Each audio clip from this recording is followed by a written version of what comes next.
Uncharted 2, Among Thieves, really exemplifies the phrase, more than the sum of its parts. This game knows exactly what it is, and it doesn't try to be anything it's not. What it is simply an exciting, tightly paced, globe-trotting action-adventure, sort of an Indiana Jones story for the modern era that's adapted into a video game. Naughty Dog has really made something special here, and Uncharted 2 is an enormous improvement over its predecessor in pretty much every way. Every single element of this game is incredibly well produced, from the eye-popping cinematic presentation of the action to the vastly improved combat, the utterly stunning graphics, the fast-moving storyline, and the cast of endearing and believable characters. I know it might sound a little cliched, but all these parts combine to create a game that's really the closest thing you're going to get to playing your own way through a blockbuster action movie. Now what do we do? We jump? Oh, hold on there, Sundance. You gotta be out of your mind. We'll break our goddamn necks. You certainly don't need to have played the first Uncharted to appreciate this one, but it wouldn't hurt for you to be familiar with the returning characters. On the other hand, even if you don't know Nathan Drake... God, you're an ass. You know Nathan Drake. He's your typical rakish, wisecracking, treasure-hunting tough guy, kind of equal parts Indiana Jones and John McClane. Actually, everybody in the world of Uncharted fills out a similar kind of popcorn movie archetype. You've got the cigar-chomping old-timer Sully, the intrepid, haughty field reporter Elena, and then there's Chloe, the sultry new master thief with ties to Drake's sordid past. Is that an ancient Tibetan ritual dagger in your pocket? Oh, maybe I'm just happy to see you. Yeah, hello. The story here is basically just the further adventures of Nathan Drake. The crew's running around the world chasing after some precious Buddhist artifacts and being chased by a psychotic warlord. It's not gravitas or high drama, but really basic human elements that make the game's narrative so special. Uncharted 2's story is so successful precisely because it embraces the kind of lighthearted superficiality of the action movie genre. It's just chock full of one-liners and snarky banter, double crosses, there's a great, believable love triangle, all the stuff you'd really look for in this kind of an action story. These are honestly some of the realest and most believable characters I've ever gotten to know in a video game, and they keep the story moving at a breakneck pace. I don't like these odds. No? No, I think maybe we should cut over to the hotel a different way. Just avoid this crew altogether. I'm sorry, do you have a plan to go along with that grenade? Then again, the most important character in Uncharted 2 is the action, and man, it is big, explosive, over the top, and in your face. From one moment to the next, you're getting into huge gun battles, pulling off heists, exploring dangerous ancient ruins, fighting helicopter gunships, escaping from collapsing buildings, running along the tops of speeding trains. Good night, boys! These action moments are big enough in concept, but they're that much more exciting because of the incredibly cool way the game shows them to you, and more importantly, lets you play through them yourself. You almost never lose control of Drake in order to merely watch him do cool things in a cutscene. The cutscenes are there for exposition, for moving the storyline along. The action movie stuff is all there so you can play through it yourself, and it's really a thrill to do it. Just like the first Uncharted, you can kind of reduce the gameplay here to Gears of War and Tomb Raider. Or, if you want to be a little more polite about it, you could say cover-based shooting and a lot of climbing, swinging, leaping, and crawling. I'm going to nominate the combat here as by far the most improved aspect from the first game.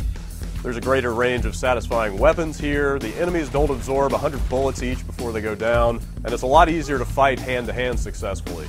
There are a ton of other minor improvements like better ragdoll effects, improved grenade aiming with no awful mandatory 6-axis control, all this other stuff that Naughty Dog has really refined, and they combine it together to make Uncharted 2 a truly great game in which to shoot and punch things. Again, the action in Uncharted 2 is that much more exciting because it is such a fantastic looking game. I mean, I usually try not to beat the quality of a game's graphics into the ground too much, but I don't even know what to say about this. It looks so good. Just look at this.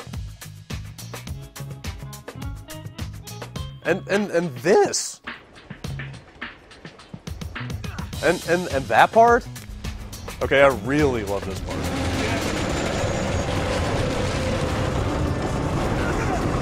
Dude!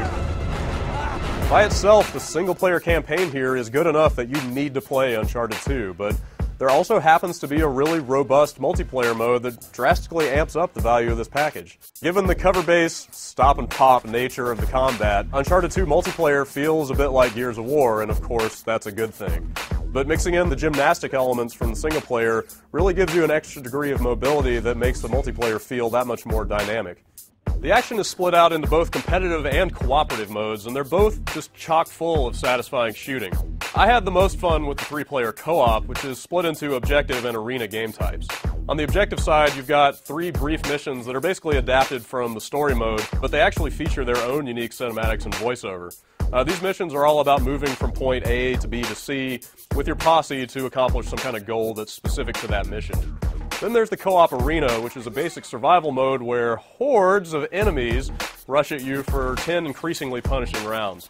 The co-op modes can get hard as all hell. There's just a ludicrous number of enemies coming at you from all sides.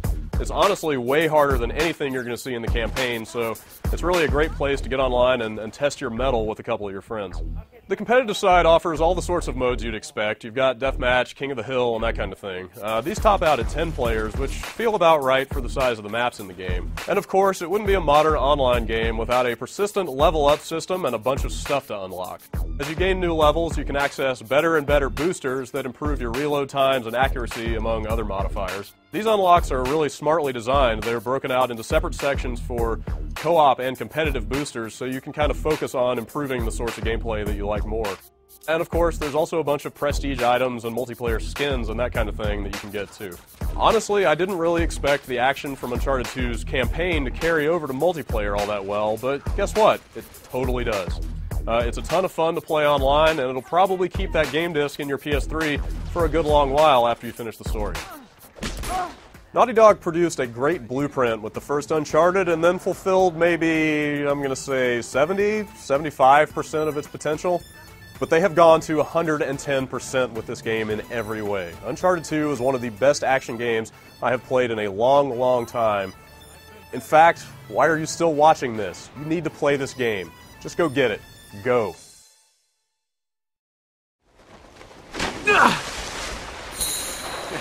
Hey, check it out. Marco. Really? Come on.